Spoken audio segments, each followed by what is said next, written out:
এই ঘটনাটা শুনলে চোখের পানি ধরে রাখতে পারবেন না। মায়ের দোয়ার বরকত। সাইয়েদিনা মুসা আলাইসাল্লাম আল্লাহকে বললেন, আল্লাহ, কিয়ামতের দিন আমার সাথী কে হবে? আল্লাহ বললেন, কিয়ামতের দিন তোমার সাথী হবে একজন কসাই। সাইয়েদিনা মুসা আলাইসাল্লাম আশ্চর্য হয়ে বললেন, কসাই কেন আল্লাহ? আমার সাথী হবে নবী, আমি নবী মানুষ, আমার সাথী হবে নবী, আল্লাহর ওলি হবে আমার সাথী। আল্লাহ, কেন কসাই হবে আমার সাথী? রাব্বুল আলামিন বললেন, মুসা যাও, তুমি নিজেই দেখে আসো কেন কসাই হবে তোমার সাথী। সাইয়েদেনা মুসা আলাইসাল্লাম কসাইয়ের দোকানে গেলেন। গিয়ে দেখেন কসাই কোনো স্পেশাল কোনো আমলই করে না, শুধু গোস্ত কাটে।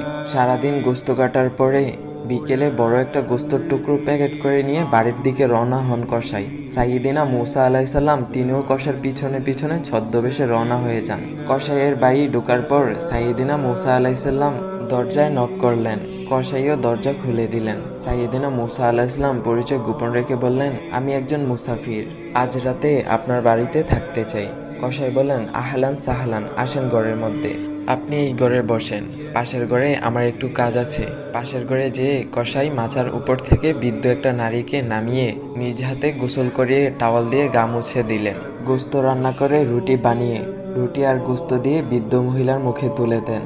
মহিলাটি তৃপ্ত সহকারে খাওয়ার পরে হাত দুটো উপরে তুলে আঁচল পেতে বলেন, আল্লাহ, আমি আমার ছেলের উপর সন্তুষ্ট। এই বলে বিড়বিড় করে কি যেন একটা দোয়া করে দেয়। মহিলাটাকে খাওয়ানোর পরে কসাই প্লেটে করে রুটি আর গোস্ত এনে সাইয়েদিনা মুসা আলাইহিসসালামের কাছে এসে কসাই বলে, ও মুসাফির ভাই, এই নেন আপনার রাতের খাবার। রাতের খাবার খেয়ে আপনি ঘুমিয়ে যান, সকালবেলা আপনি যাবেন আপনার পথে, আমি যাব আমার দোকানে। সাইয়েদিনা মুসা আলাইহিসসালাম বলেন, ও কসাই, আগে বলো এই বৃদ্ধ মহিলাটি কে? কসাই বলে, এই বৃদ্ধ মহিলাটি ছাড়া দুনিয়াতে আমার কেউ নাই, আমি ছাড়া এই বৃদ্ধ মহিলাটির আর কেউ নাই। এই বৃদ্ধ মহিলাটি হলো আমার জনমদুখিনী মা, মা ছাড়া আমার কেউ নাই, আমি ছাড়া মায়েরও কেউ নাই। প্রতিদিন আমি মাকে নিজের হাতে গোসল করাইয়া নিজে রান্না করে খাওয়াই। সাইয়েদিনা মুসা আলাইহিসসালাম বললেন, তোমার মা হাত তুলে কি দোয়া করলো এইটা বলো। কসাই বলল, আমার মা প্রতিদিন রাতে খুশি হয়ে একটা পাগলা দোয়া করে, গত কয়েক বছর ধরে এই দোয়া করছে, আমি জানি না কোনোদিন এই দোয়াটা কবুল হবে কিনা।